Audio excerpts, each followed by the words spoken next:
بتائیے گا کہ آج کون کون سی اپلیکیشنس تھیں اور اس میں کیا پروسیڈنگ ہوئی ہے؟ سر آج لگی ہوئی تھی کواشمنٹ آف FIR کی ایک پٹیشن ملزم کی جانب سے، اور ہماری ایک پٹیشن تھی جو ہم نے فائل کی تھی کہ ہمیں تفتیش سے کچھ شکایتیں ہیں اور اس کے اندر کوئی DIG لیول کا آدمی اس کو سپروائز کرے جس کا تعلق CI ABCC سے نہ ہو۔ اچھا، جب یہ شروع میں پٹیشن لگی تو ہم نے سب سے پہلے عدالت نے سوال پوچھا کیا اس میں چلان فائل ہو گیا ہے۔ تھوڑی افسوس کی بات ہے، ہو سکتا ہے پراپر اپڈیٹ نہ ہو، مگر جب عدالتی کارروائی ہے تو ایسا ہو نہیں سکتا کہ اپڈیٹ نہ ہو۔ ملزم کے وکیل نے کہا کہ جی یہ اسکروٹنی کے لیے رکھا ہوا ہے چلان، جس کے اوپر میں نے چلان کی کاپی، سرٹیفائڈ کاپی جو میں نے عدالت سے حاصل کی ہے، میں نے ریکارڈ پہ رکھی اور میں نے کہا سر اسکروٹنی بھی مکمل ہو گئی ہے، چلان اب جوڈیشل ورڈکٹ کے لیے سبمٹ ہوا ہوا ہے اور عدالت نے فیصلہ کرنا ہے۔ اس کے اوپر عدالت نے فوراً کارروائی جو ہے وہ سمرائز کی اور انہوں نے کہا کہ اب یہ پٹیشنز مینٹینیبل نہیں ہیں، اب آپ لوگوں کا ریمیڈی اور ریلیف جو ہے وہ ٹرائل کورٹ کے آگے لایا کرتا ہے۔ میں تو یقینی طور پہ چلان کی کاپی لے کے اس لیے گیا تھا چونکہ میری جتنی بھی انویسٹیگیشن سے شکایتیں تھیں بات فیئر کرنی چاہیے، میں تو کنسیڈ کرنے گیا تھا کہ سر اب چونکہ چلان سبمٹ ہو گیا تو میری ریمیڈی لایا کرتی ہے before the concern trial court. میں نے جب فائل کی تھی تب تک چلان نہیں تھا، تو چلان کے بعد ان کی بھی ڈسپوز آف ہو گئی، کواشمنٹ کی CP ایز ناٹ مینٹینیبل، اور ہمیں بھی کہا گیا کہ جو ریلیف آپ کو چاہیے آپ ٹرائل کورٹ میں چاہیے۔ اس کے بعد ایک اور CP انہوں نے فائل کی ہوئی تھی بٹ اپلیکیشن لگائی ہوئی تھی کنٹیمپٹ کی۔ اب کنٹیمپٹ آپ کو پتہ ہے وہ عدالت اور کنٹیمنر کے بیچ کا معاملہ ہوتا ہے اور جو اپلیکینٹ ہوتا ہے وہ تو ہوتا ہے بٹ تیسرے کسی بندے کو فریق نہیں بنایا جاتا۔ بٹ میں اس پہ کھڑا ہوا چونکہ جو اوریجنل پٹیشن تھی جس میں بچی کو سیلیکٹ لبرٹی کیا گیا تھا جو کہ 8 جون کو ڈسپوز آف ہوئی تھی، اس میں انہوں نے کنٹیمپٹ فائل کی تو میں نے عدالت کو بتایا، میں نے کہا سر تو پراپر طریقہ یہ ہے کہ عدالت سے اگر کوئی کنٹیمپٹ کی بات کی جا رہی ہے تو کم سے کم اس ہائی کورٹ کے ہی تمام تر لیٹسٹ آرڈرز جو ہیں وہ کورٹ کے سامنے رکھا جائے۔ یہ ہائی کورٹ بچی کو مائنر ڈکلیئر کر چکا ہے جس کے بعد موجودہ کاروائیاں ساری ہو رہی ہیں۔ اس کے اوپر عدالت نے 6 ہفتے کا ٹائم دیا اور سمپل بیسک نوٹس ایشو کیا ہے، کوئی شو کاز نوٹس ایشو نہیں کیا ہے کہ IO صاحب اور PG صاحب بھی آ کے اپنا موقف دیں، اور مجھے بطور وکیل مدعی اسپیشل پرمیشن دی گئی ہے کہ میں وہ تمام ڈاکیومنٹس آف فیکٹس جو میں نے عدالت کو کہا کہ حقائق چھپائے گئے ہیں وہ میں عدالت کے سامنے رکھوں نیکسٹ ہیئرنگ سے پہلے، چونکہ جو بھی اس وقت کارروائی ہے وہ ہائی کورٹ کے لیٹسٹ آرڈرز کے تحت ہے۔ تو یہ بڑی غیر مناسب بات ہے کہ آپ آدھی کارروائی دکھا کے کنٹیمپٹ اپیئر کریں۔ اگر آپ یہ آرگومنٹ لے رہے ہیں کہ ہائی کورٹ کی انٹیگریٹی کا سوال ہے تو ہائی کورٹ کی انٹیگریٹی ڈیمانڈ کرتی ہے کہ ہائی کورٹ کے سارے آرڈرز ہائی کورٹ کے سامنے رکھے جائیں۔ کیا کوئی ایسی رائے ہے کہ جو لاسٹ میں ہائی کورٹ کے اندر جو کیسز چلے تھے اس میں ایڈوکیٹ جنرل کا جو موقف تھا اس کی بھی کوئی چیزیں سامنے رکھی جائیں اس کیس کے اندر؟ آج ایسی کوئی آرگومنٹس نہیں ہوئی ہیں، اس حد تک بات ہی نہیں گئی ہے، صرف انہوں نے کہا کہ جی میں نے کنٹیمپٹ فائل کی ہے، اس میں میں نے کہا کہ سر لیٹسٹ آرڈرز نہیں آئے، اور پلیز نوٹ وہی ایڈوکیٹ جنرل اور وہی PG آفس موجود تھے جس دن لاسٹ ہیئرنگ ہوئی تھی 21 جولائی کو، جس میں بچی کو کراچی بلانے کو کہا گیا تھا۔ اس میں لکھا ہوا ہے کہ اسٹیٹ کاؤنسل سے پوچھا گیا اور انہوں نے کوئی اس کے اندر اپوزیشن نہیں دی۔ تو AG کا موقف اس وقت جب بچی کا میڈیکل رپورٹ اس کو 17 کا بتا رہا تھا، اور AG کا موقف اس وقت جب بچی کا پراپر میڈیکل بورڈ اسے 15 سال کا بتا رہے ہیں۔ AG کا موقف اس وقت جب عدالت بچی کو میجر تصور کر رہا ہے، اور پھر AG کا موقف اس طرف جب عدالت خود بچی کو مائنر کر رہی ہے۔ تو ایسا تو نہیں کہ کوئی AG صاحب نے کہا ہے کہ یہ پتھر کی لکیر ہے، ہیبیس کارپس واحد ہے، میں جو لوگ نہیں جانتے ان کو آگاہی دے دوں، ریس جوڈیکاٹا وہ جو ایک پرنسپل ہے کہ جو 21 بار طے ہو جائے وہ دوبارہ سے ریوزٹ نہیں کی جا سکتی۔ یہ ہیبیس کارپس 491 وہ سیکشن ہے جس کے اندر یہ لگتا ہی نہیں، اپلائی نہیں ہوتا۔ ٹینٹیٹیو فائنڈنگز ہوتی ہیں ہمیشہ ہیبیس کارپس میں، وہ پرسوئنٹ ٹو چینج آف فیکٹس ہوتی ہیں، ڈفرینٹ سیٹ آف فیکٹس۔ ایک نئی میڈیکل بورڈ کی رپورٹ کے تمام چیزیں ہائی کورٹ کے سامنے تھیں جس کے تحت وہ آرڈر ہوا، بچی کو کراچی لایا گیا۔ یقینی طور پہ آپ اگر کہہ رہے ہیں کہ IO اور PG کنٹیمپٹ کر رہے ہیں تو جو بیل خارج ہوئی وہ بھی کنٹیمپٹ ہے کیا ہائی کورٹ کے آرڈر کے بعد؟ یا جو اس کے اندر بچی کو ریکور کرایا گیا، IO کو نوٹسز ہوئے اور پھر بچی کو کورٹ میں پروڈیوس کیا گیا اور پھر چائلڈ پروٹیکشن سینٹر بھیجا میجسٹریٹ صاحب نے، کیا پھر وہ بھی کنٹیمپٹ ہے؟ یا اب جو چلان جمع ہوا ہے اور چلان کو پڑھ کے GM صاحب نے کہا ہے کہ اسپیشل کورٹ کا ٹرائل بنتا ہے تو انہوں نے اس کو اسپیشل کورٹ فارورڈ کر دیا وایا DJ، کیا پھر وہ بھی کنٹیمپٹ ہے؟ یقینی طور پہ جہاں جہاں عدالتیں لیٹسٹ آرڈر سے واقف ہیں عدالتوں کے اور وہ پراپرلی اب تک کارروائی کریں، اور ایون پلیز نوٹ یہ جو اوریجنل آرڈر ہے اس کی بھی بار بار مس ریپرزنٹیشن کی جا رہی ہے۔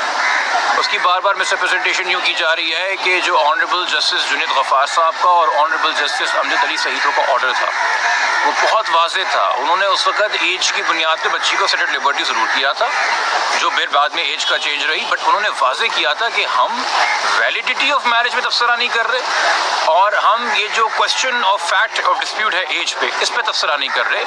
ریمیڈی پٹیشنر کے پاس ایف آئی آر کے ذریعے ٹرائل کورٹ کے سامنے ہے, وہ وہاں پہ اسے پرسو کرے. کسی بھی ایف آئی آر کو کوش کرنے کے لیے, کسی بھی انویسٹیگیشن کو روکنے کے لیے, کسی بھی ٹرائل کو روکنے کے لیے آرڈرز کبھی دیے نہیں گئے تھے. ایک ہوتی ہے misreading, misinterpretation of order, وہ اپنی جگہ ہے, وہ وکیلوں کا رائٹ ہے کہ ان کی اپنی ایک انٹرپریٹیشن ہے. ہمیں افسوس اس بات کا ہے کہ ہائڈنگ آف آرڈرز نہیں ہونی چاہیے. کم سے کم تمام ریکارڈ عدالت کے سامنے رکھیں. ایک مرتبہ پھر آپ چالان کے پوائنٹس بتا دیں جس کی وجہ سے آپ ہائی کورٹ آئے تھے. دیکھیے, میں جب آیا تھا ہائی کورٹ, اس وقت میری شکایتیں تھیں کہ چالان کے اندر کانٹرڈکٹری موقف ہے. کانٹرڈکٹری موقف یوں ہے کہ پولیس کا اصرار ہے ڈے ون سے, جس دن سے ایف آئی آر کٹی ہے, اور پولیس نے ہی تھرو آؤٹ اس کے اندر سیکشن مینٹین کیا ہے ٹریفکنگ کا. اب ٹریفکنگ کیا ہوتی ہے؟ ٹریفکنگ ہوتی ہے جبری مشقت یا بدفعلی کی نیت سے کسی کو ٹرانسپورٹ کرنا اور ہاربر کرنا.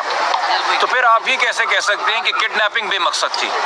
کڈنیپنگ صرف سادی بھی کڈنیپنگ تھی. اگر ٹریفکنگ آپ کی بدفعلی کی نیت سے ہے, اگر ٹریفکنگ آپ کی جبری مشقت کی نیت سے ہے, تو پھر کڈنیپنگ بھی اسی زمرے میں آ کے چھوڑے گی کہ نہیں چھوڑے گی؟ دوسری بات میرا اس میں تھا کہ دیکھیں, آئی او صاحب نے خود درخواست دی ایم ایل او کرانے کی, ہم نے تو نہیں دی تھی. آئی او صاحب نے خود 375 لگایا پروگریسو کورٹ میں, ہم نے تو نہیں لگایا تھا.